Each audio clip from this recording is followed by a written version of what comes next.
We are Islamic Republic, Part 101.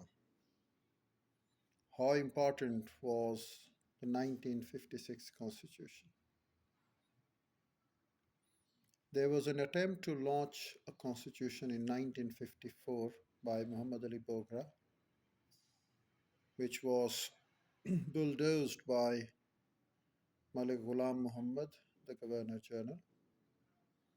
Assembly was dissolved, Prime Minister was dismissed, and even a judicial plea by Speaker Maulvi Tamizuddin was set aside by the court. On 5 June 1955, parliamentary government was restored.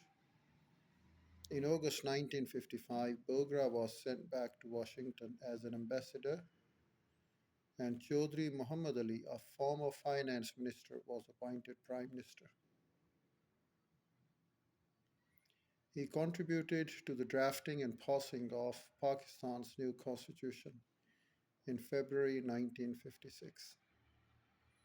This was officially adopted on 23rd March 1956 to coincide with the anniversary of Pakistan Resolution of 1940. Pakistan was now an Islamic republic with its own constitution. Source be the 1956 Constitution of Pakistan. These were the most important provisions. Pakistan will now be known as Islamic Republic of Pakistan.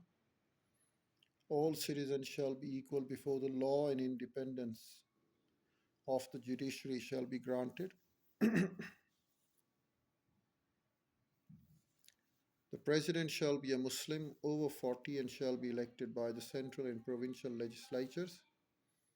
He shall have the right to dissolve the assembly on the prime minister's advice and shall not be able to serve more than 2 terms.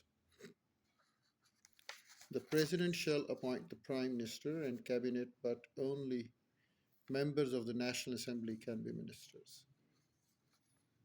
The National Assembly shall have an equal number of seats from East and West Pakistan.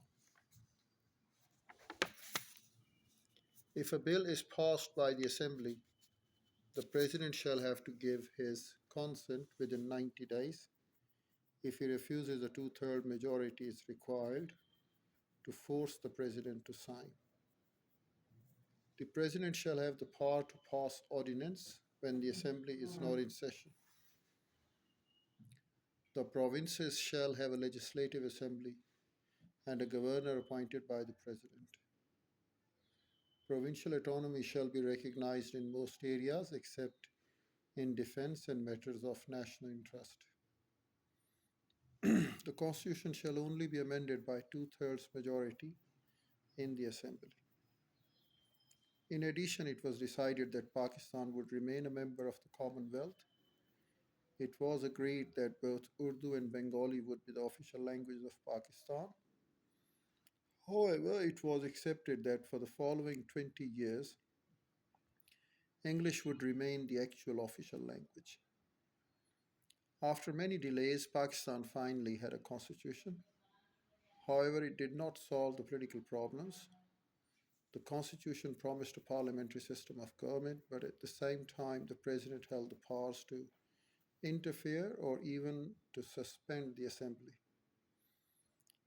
East Pakistan was deeply unhappy at being denied the majority in the assembly that it believed its majority in the population deserved. Why was East Pakistan upset over the electorate's issue? The constitution did not resolve the difficult issue of the separate electorates. Before independence, the Muslim League had advocated separate electorates to protect the rights of minorities.